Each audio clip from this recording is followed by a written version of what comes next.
Welcome to the Teaching Journeys podcast, hosted by Dave Roberts. Humanity possesses a unique skill, the ability to pass knowledge from one generation to the next.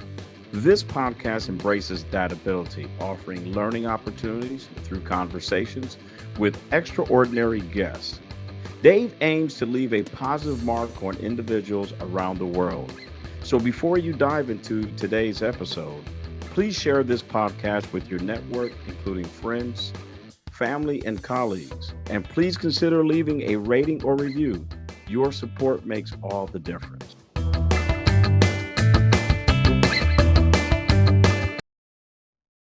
Hi, everyone, and welcome to another episode of the Teaching Journeys podcast. I'm your host, Dave Roberts, and today it is my pleasure to have as my guest Diane Wyzga. Diane Wyzga helps women clarify their ideas and amplify their messages in the spirit of who they are. How? By partnering to create their confident origin story and voice. From U.S. Navy nurse to lawyer, speaker to litigation consultant, and seasoned backpacking adventurer to storyteller, life has been fall down 7, get up 8.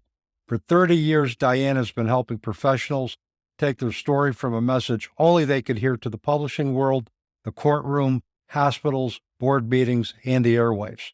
Stories that swayed juries, built markets, spread ideas, and changed things. Today, Diane helps women become successful origin story creators in the spirit of who they are, finding the words they didn't know they had to connect with, engage and enliven their audience to action while transforming the lives of those they serve. And Diane, that sounds like a good year's work right there in your bio, at least. And, I'm the firstborn daughter, Dave. Come on. hey, It came with my cereal. I was an only child for Then you know. a long time, and then a couple of years ago, I found out that I had a sister through Ancestry.com. So now, but I am still the oldest child, so I get the narrative that we are raised with. So, There you go. Yeah. And I tend to have several balls and juggling in the air at once. But anyway, welcome to the podcast. It's just a delight to have you here today. Oh, thank you so much. I'm happy to sit and share the mic with you and see what kind of magic we can create for your listeners. We had the pre-chat before we scheduled the podcast, and we just thought it was going to make for a great conversation. So I'm looking forward to this. So whenever you're ready, we'll get going. I'm ready. All right, here we go. First question, please tell our listeners about the experiences that have shaped your life path. So do you want me to name 3 and then explain them? However you want to do it. Okay. There are 3 that come to mind. You live long enough, you get all kinds of experiences. But the first 3 that came to mind would be after college, my parents agreed to let me backpack Europe by myself. And this was at a time when we did not have cell phones. Cell phones weren't even in our future. And so they could rely on maybe getting a postcard from me. And when I went, I had no real plan. I had an open-ended ticket to fly back again, which was how people did it back then. And I had a copy of the Go Europe, Go Europe book in my backpack. I had a borrowed backpack, and I went with a general idea of the countries that I wanted to visit. The plan was that I would just do the Let's Go Europe book and get from country to country based on what trains were going where and when. So I had a general idea in my mind of where I wanted to go, what I wanted to see. And I knew generally when I had to come back because I would have been showing up for the Navy. But for them to let me go didn't make sense to me then as it does now. That was a profound gift to me from my parents, that they would allow me to take off that way. And they had raised me well, so I think they trusted that I wasn't going to do anything incredibly stupid. But I really had to figure it out. I'd never been to Europe before. And so here I am, a single woman in a backpack, living on my own, figuring it out, meeting people as I could, living in hostels. And that trip, I think, actually was probably more inspired by my mom, because my mom was always one of those, let's do it. My dad would come up with the idea and my mom would implement the idea. And there we go. So that is thing number one. I was gone for about six weeks on that trip. The next that comes up, I was a Navy nurse, U.S. Navy nurse. I was a Navy officer, and I served at Portsmouth Naval Hospital in Virginia. I took care of children. So I was a pediatric surgical nurse, surgical pediatric nurse, and then a medical pediatric nurse for the last year. And I chose to do that after I graduated college. So this was what followed the European backpacking adventure. And I chose that. I chose the branch of the Navy because my dad had been a radioman in World War II, and his 5 brothers were also in the military during World War II. They served in different branches. More of them were in the Navy, but there was a Marine, there was an Army officer. And one of them was actually on a ship that was bombed in Pearl Harbor. And believe it or not, all of them came back home again. And to me, the opportunity to be of service in the military mattered. It mattered then. It was something that I wanted to do in honor of my dad. I still have his old Navy pea coat. And those 3 years were very formative, because while many of my classmates from school, we took their bachelor's degrees and went into various hospitals in Boston and New Hampshire and other places, I was one of the few that chose the military. And what's so important to me about it now, looking back, and I think I realized it then, was I was all of 21 years old, and I was in charge of a 30-bed open ward unit, a 2-bed step down for burn cases, and a 4-crib semi-step down for babies with hydrocephalus. And I had LPNs who knew much more in terms of nursing than I did. And I was responsible for the core staff as well, the core men and women that served. And it was an eye-opening experience to see how the moms who were taking care of the kids, because dad was deployed, what that meant, how they held the families together. It was an incredibly valuable learning experience in terms of duty and service and responsibility. And so I will tell you that those 3 years were 3 of the very best that I've had in my life. And then the last was walking the Camino de Santiago. So I walked from Saint-Jean-Pied-de-Paul in France, all the way over the Pyrenees to Santiago, Spain. It was a distance of 500 miles, and I did it in 5 weeks.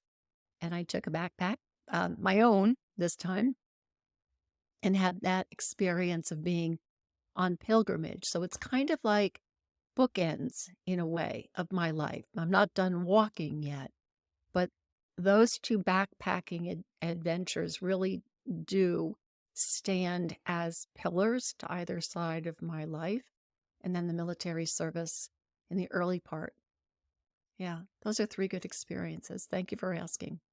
Well, you're welcome. And it sounds like a varied experience between being grounded in service and then just being the adventurer. And I kind of like that. That's a nice balance. You could see a lot of life from both sides of that. I mean, totally opposite paths, but at the same time, very similar in terms of what we can learn and what we can see. And I think a lot of times when we are in motion, when we are moving, when we are walking, when we're a part of nature or just a scenic trail, we kind of find ourselves in the middle of that, because it's just peaceful. It's empowering, and it forces us, I think, to go within and try to figure out where we want to go with our lives. So I think those are 3 very very interesting and very synchronistic experiences. it sounds like you know the power of walking. And yes, when we do, it allows us to get out of our own way and to be with those voices in our head, which eventually quiet down and become one voice. And a friend of mine used to say, truth whispers, everything else shouts. And she was right, that once we settle down and pay attention, we will hear that voice that gives us some sense of where we're supposed to go, where we're not supposed to go anymore, the doors that have closed behind us for a reason, and the pathway that is open for us to walk. Yeah. I agree. And in the light of service, you're are in a large part about empowering women. In our pre-call, you spoke of the importance of women being heard, seen, listened to, and understood. What factors do you believe contribute to women not being heard, listened to, or understood? I think it's severalfold. I think to begin with, and I'll use myself as an example, I think to begin with, we might not always take ourselves seriously. We come from a place of pleasing, and we might overdo that. We might lack confidence in the power of our voice, the fertility of our ideas, the innovation of our visions.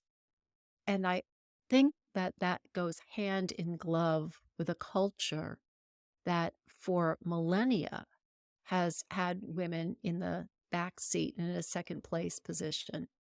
Women are not capable of, women are less than, women are fill in the blank. Girls can go to school and learn something, but boys are the mathematicians and the scientists. And while culture and while life has changed in my lifetime, the recognition that women are equal to on all levels has not taken hold. And so I start from the place of, if I can tell my story, maybe there is someone out there who will say, what, you too?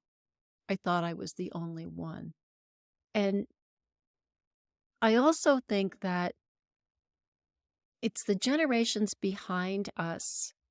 They did the best they could with what they had.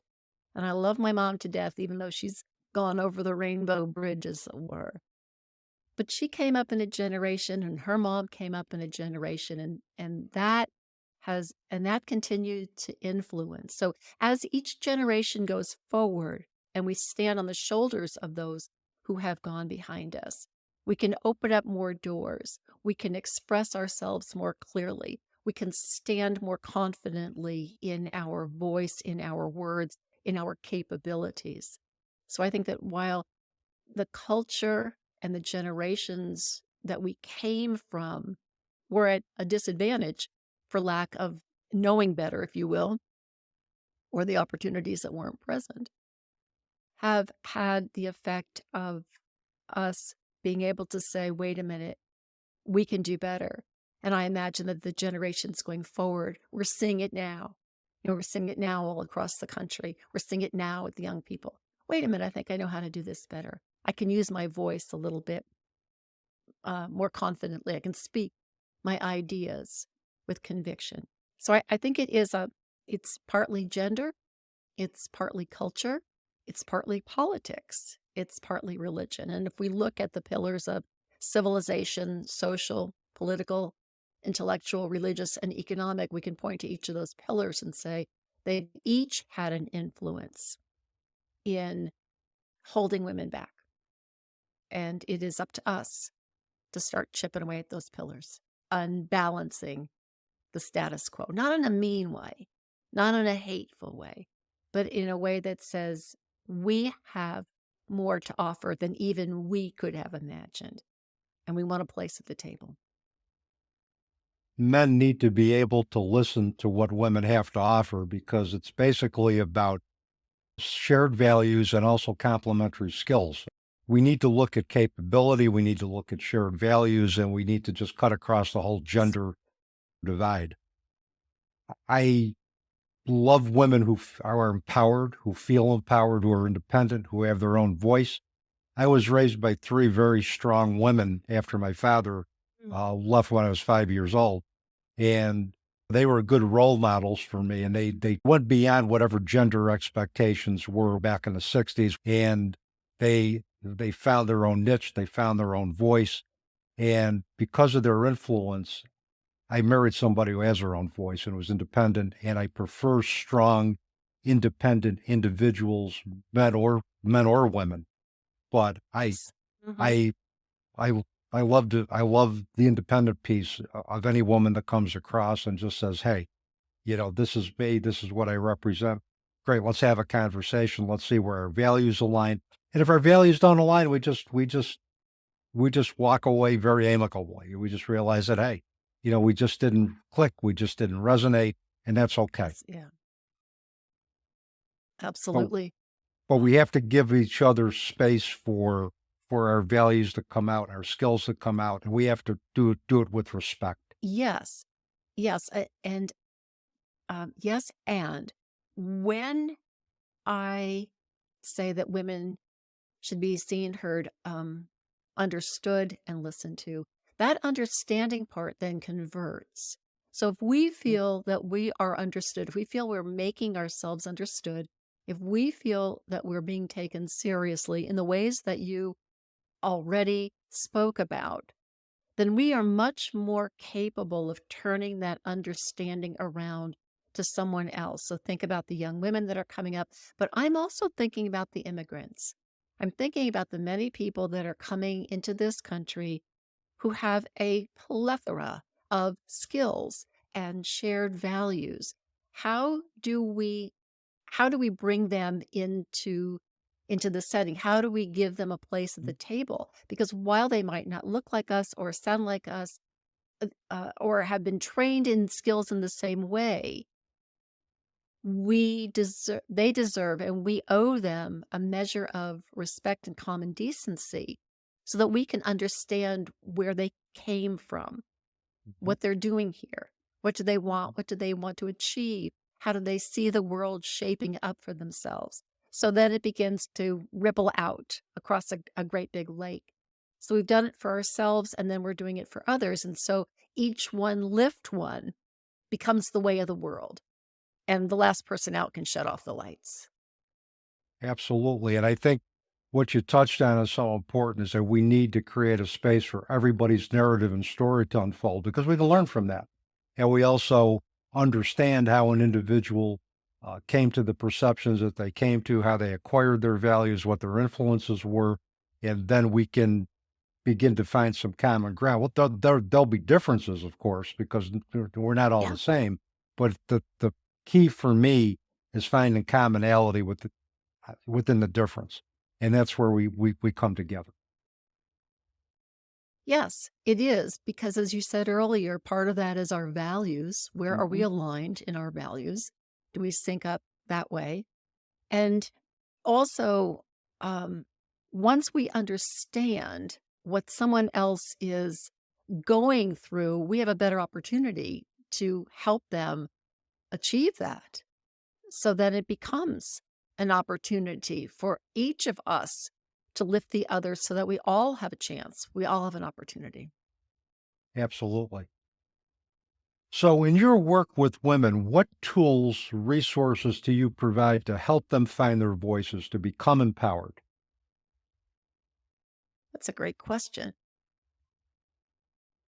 What I find is that there is a great emphasis on your why. What is it that you're doing? And Simon Sinek's correct that your why gives you some information to what you do and what you do it for. But I want to precede that and say, what's your who? Because your who has to precede your why. And once you discover, uncover, unearth your who, then you're in a better position to say what your why is all about. What's it for? Who's it for? And why does it matter? And so my work will begin with an archaeological dig. And I call myself a guide, not a coach, although I probably fall underneath that umbrella. And with and then together we partner because the origin story that my clients work toward for themselves personally and professionally is a reflection of them. It's their voice, it's their words. And I start with the belief that each and every woman knows exactly the story she wants to tell. She just doesn't have the words to say it. And that story needs to be listened out of her. And oftentimes what I find is people come to me through a back door. For example, someone recently came because of a fear, which is pretty common. I guess it's number one in the world, the fear of public speaking. I want to get more comfortable with public speaking, and I want to be more comfortable speaking in front of teams and if I have to give a Rotary talk. And what I find is that oftentimes that ask is what is covering up, or it's that ask. If you follow that ask, it's a clue to what's really underneath it, which is, do I have a story to share? Do I have a voice that's going to be listened to? Do I have things that are worthy of being spoken? And so the work of going back to the origin story and figuring out, what is that?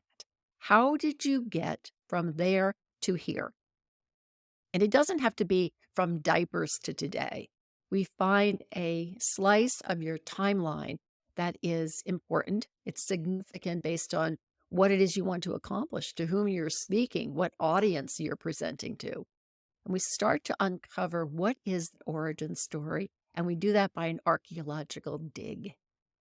And the archaeological dig is exactly what you'd think.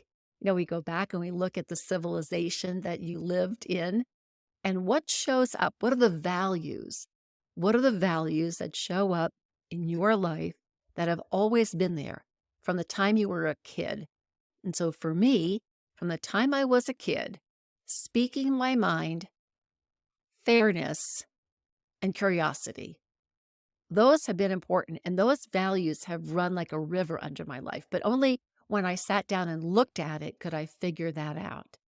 So to prepare the origin story is a way of accessing the who we are, which precedes our why.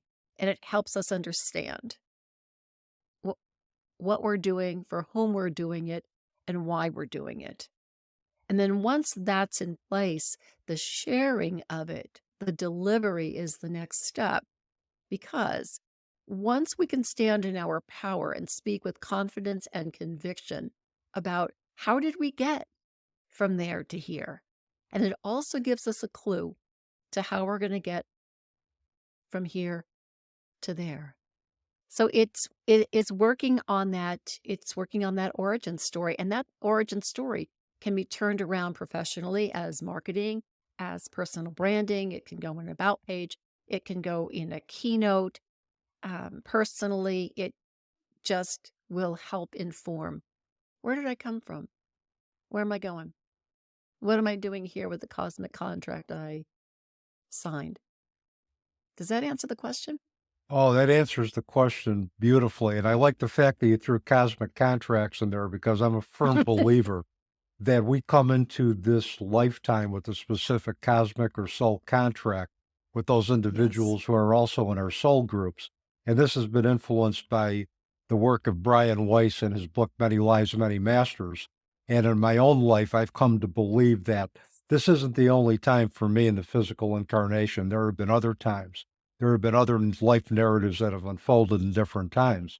And I do believe that some of those unresolved issues from my life narrative and other lifetime get carried into this lifetime and demand to be looked at, demand to be the product of, as you call it, an archaeological dig. And I also like the fact that you call yourself a guide, because in the spirit of existentialism, person who engages in existentialism as a tool to help individuals find meaning, they are a co-traveler in the same path with that individual. They are not align themselves as, I'm the coach and you're the coachee, or I'm the teacher, you're the student. We're aligned, and I am your guide. I'm going to walk the path with you, not for you. I'm going to walk it with you, and you're going to open up those aspects of your path that you want me to go in with you. And then we're going to go from there. And then once we build up that kind of rapport, you'll allow me to maybe point out a couple of other things that I saw as we were co-journeying on your path that may also enhance your origin story. So I like that. I like that whole piece. I get shivers. I get I can see I can see a river runs through it because you're exactly right, Dave. I couldn't have articulated it any better myself.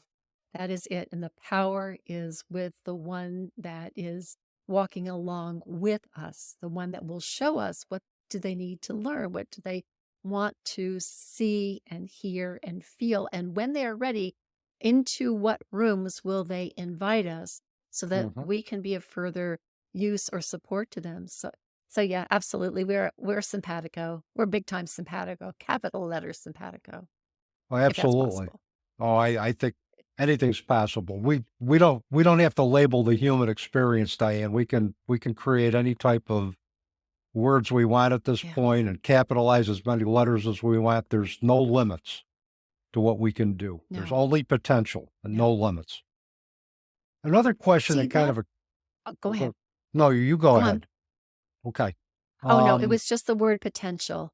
It is that which comes alive. My clients will say, I had no idea. I did that. I really did that. I had no idea I could do that. That word, the potential, is like an unfettered, wide open frontier. And once a woman steps onto those planes and sees what is there for her to accomplish based on what she has accomplished, what she has achieved, what she has gone through, and now it's coming to life. It's as if by doing that archaeological dig and putting it into a shape, which we call the origin story, or I do, then you see, look at all of that. Look at all of that I am, and look at all of that I can become, and look at all of that I don't even know is out there yet. It's the potential. Yeah, that's a splendid word. Thank you. You're welcome. Another question that had come to mind as you were talking. I imagine that when you're working with, with women who request your services, that you'll do the archaeological dig. And has there ever been a scenario where they said, boy, I really want to tell my story, but yet there's some hesitancy because of other barriers that have been uncovered, or maybe other factors, maybe messages they heard in childhood that they were maybe were not enough, messages that caused them to have the fear of evaluation if they went out in public. If that's the case, if those barriers do come up, how do you address those? I think they come up all the time. I don't think you can do this kind of work and not have them come up. So it's a case by case situation. And I'm listening. So I'm listening with a storyteller's ear. The most important skill a storyteller has is actually to listen. You're always listening for the stories. You're listening to whether your listener is following along with you. So I'm listening with the storyteller's ear as to what is being said and what isn't being said. And I bring to the table a background of an incest survivor.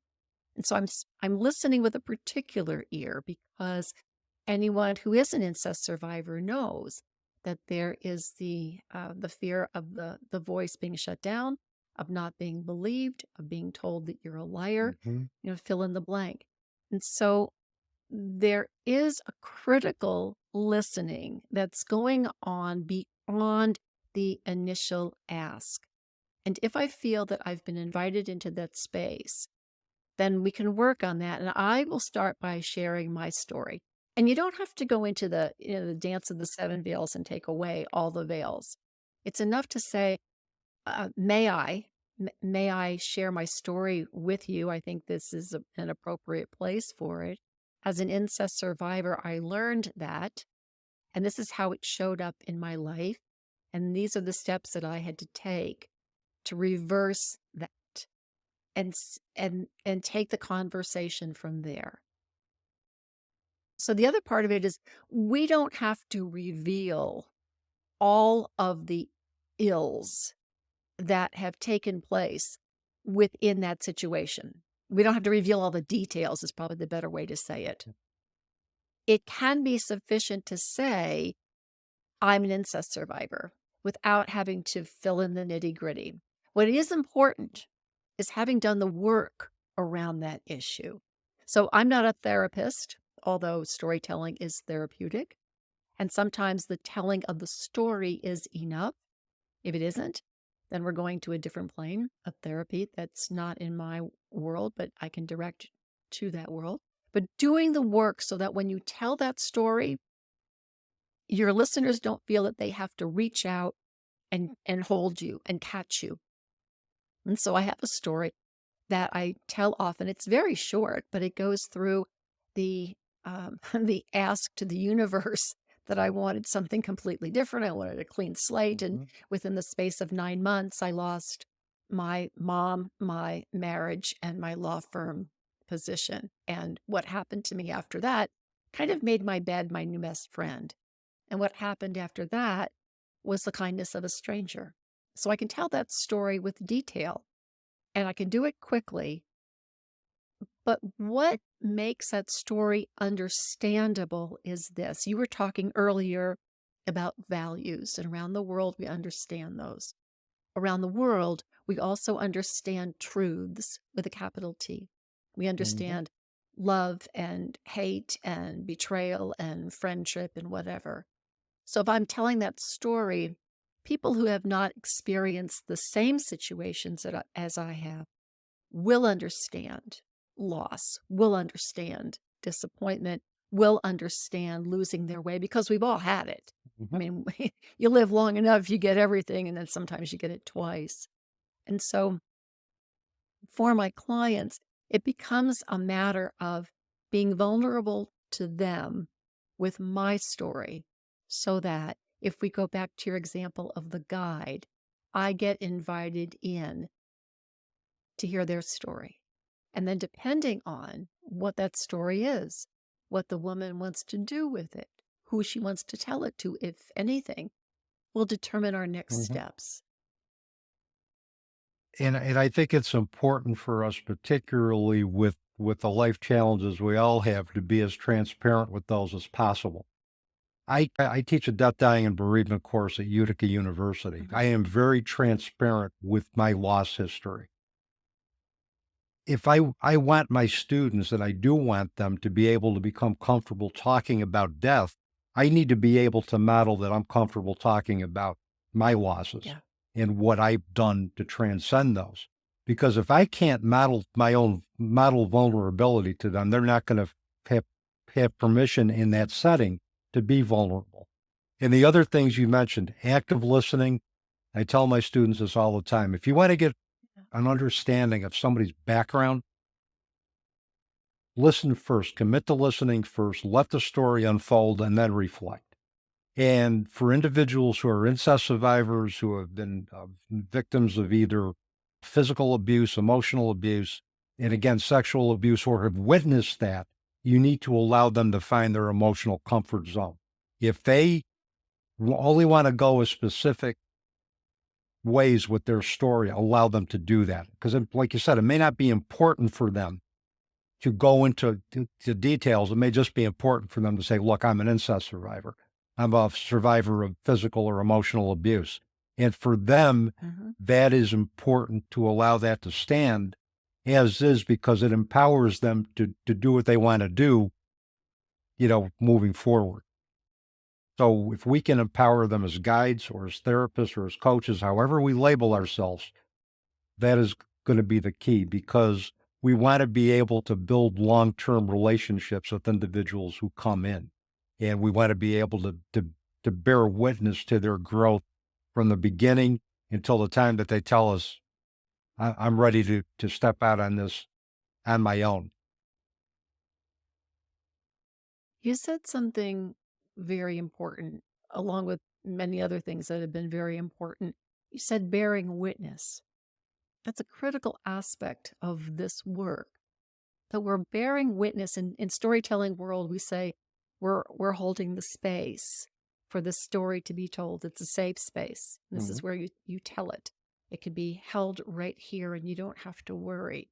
But we are at the same time bearing witness to what someone has gone through, how they have made it through the valley of death and came out on the other side. And in the litigation consulting work that I did for about a dozen years across the country, one of my jobs, and I worked exclusively with plaintiffs' lawyers, trial attorneys, getting the cases ready for trial. One of the bits of work that I did was sitting down with the plaintiffs and listening out their stories like a story doula, like a midwife. And that was important because they had to have that opportunity before they got into deposition, before they got into trial to be a witness. And even if we lost their case, because you can never tell with a jury, Mhm. they had the opportunity to tell their story, and someone was bearing witness to what they went through. And that sometimes really seemed to be enough. And so the work that I did, the term archaeological dig is not mine. It comes from one of my lawyer clients, I would say 20 years ago, as I was doing this work with a group of lawyers. And one of them said, well, this is just like doing an archaeological dig on yourself. Like, yeah, I think I'll Mhm. take that. Thank you very much. So it is that bearing witness aspect is what recognizes the humanity in another and goes all the way back to something you said in the beginning about giving respect to the other. And it says, by bearing witness says that your story matters and you matter. And I think that's key for individuals who have felt less than. They need to know that they are valued. And we can do that just simply without saying a word, just with our presence. I have a two-part question for you next. First of all, the inspiration for creating Quarter Moon Story Arts. And the second question, I love the picture of the lighthouse on your website. And tell us what the lighthouse also symbolizes in terms of both your professional mission and your personal journey. So the twofold question, tell us about Quarter Moon Story Arts and the symbolism of the lighthouse for you personally and professionally. Okay. I moved to Whidbey Island. I like to say that I washed up on Whidbey Island, Washington, about 7 years ago, and I was looking for something to do while I was here. And one of the places you begin in a new community is by volunteering, and we have the Admiralty Head Lighthouse here. So I volunteered to become a docent. It's an absolutely beautiful place. People come from all over the world. People love, love, love lighthouses. And so as I was doing that, I was looking for a way to start another business. And Quarter Moon Story Arts was the thought that I had about transferring the skills that I had accumulated over 30 years of using story in nursing and business and law, but now being more specific to women and women's voices. So the Lighthouse kind of gave inspiration to whose stories now need to be listened out, whose stories now need to be heard, and whose stories now how can you be of use? How can you be of use? How can you be of service? So that was partly the inspiration for that. There is a wonderful song by the country singer Kathy Matee, and there's a chorus that a quarter moon's better than none when you're walking a night road. A quarter moon's better than none when you carry a light load. And I get shivers every time I hear that song because it says to me that a little bit of light is going to help you along that road that you're traveling if you're headed out of town. And so to have a little bit of light in that quarter moon, that's one of the things that I offer as a guide. There's a little bit of light here. So that's the inspiration for that lighthouse. Okay, now a little bit about Admiralty Head. To me, a lighthouse does several things. It signals the ship or the captain of the ship away from the cliffs, away from the rocky passages. That's what Admiralty Head did, because when the sailors were coming in or when the ships were coming in off of the Pacific Ocean to Puget Sound through the Admiralty Inlet and the Straits of San Juan de Fuca, that's what they saw up on the cliff was the light of the Admiralty Head Lighthouse to guide them away from the cliff and down to Seattle. each lighthouse has its own signature light, like your street numbers, your house numbers on a street. They're all individual, and there's maps that show you what lighthouse you're looking at. So for me, having the lighthouse there signals that this is a place of safety. I can help warn you away from the rocky places, but this, more importantly, is a place of safety. And if anybody's ever been sailing out in the deep blue sea at night and you see that lighthouse, you know somebody's there, somebody's watching. And so there's a sense of safety about it. And also, lighthouses guide you to a safe harbor, but not every harbor is for every boat. So some harbors are big for big ships and big yachts, and other harbors are meant for smaller craft. So I say you need to find the harbor that's suited to you, and you'll know that by the way the lighthouse attracts you, and the lighthouse says something to you by way of values or imagery. So it's beckoning you in. And the last thing I'll say about lighthouses is that they stand in one place either on a jetty or on the shore. They stand in a place. They don't run up and down the shore beckoning in every ship that's on the horizon. And so from a marketing standpoint, it's a reminder to me to say, I have this harbor and it's a sanctuary for these boats, and I don't need all the boats that are on the ocean. I know mine know me. I think I got it all there. I think I don't you think I did missed too. any. I think you got it covered, Diane. And one of the things that I think you had it covered. But one of the things that really struck me is symbolism of safety for a lighthouse. And I look at individuals who have come from unhealthy home backgrounds, who have had abuse histories. The biggest thing that we can do as therapists, as guides, as coaches is create a safe and welcoming place for the work to unfold, and also structure and consistency. And when you mentioned, I also see that with the lighthouse. The lighthouse isn't going anywhere. It's going to stay in that one spot. So if me, as somebody who is a trauma survivor, or I'm going to know that every day that I go to that lighthouse, it's not going to move. It's going to be there. It's going to be consistent. And that's also going to empower me to feel safe and do the work and allow my origin story to come out. Yeah, exactly. You got this.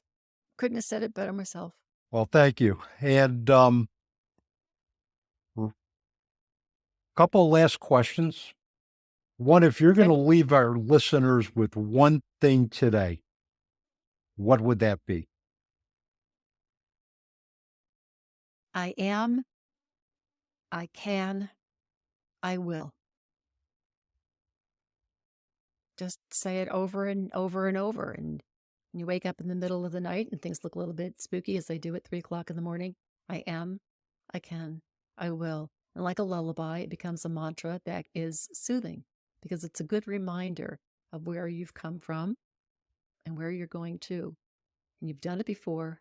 You can do it again, and you can do it again better. So I am, I can, I will. I like that. That's a very simple affirmation that I think can apply to just anybody.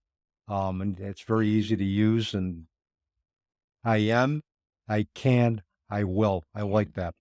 I will. I am. You can go I ahead and can, spread it I all will. around like grape jelly. I am, I can, I will. I am, I can, I will. We all need those reminders that I am, I can, and I will.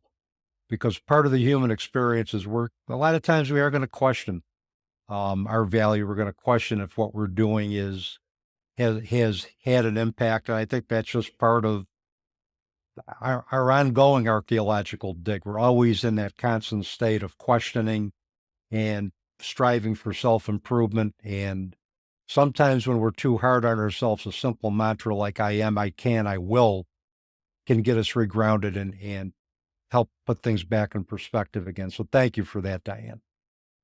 Oh, you're welcome, Dave. And spread it around like grape jelly on a toddler. I will be happy to do that.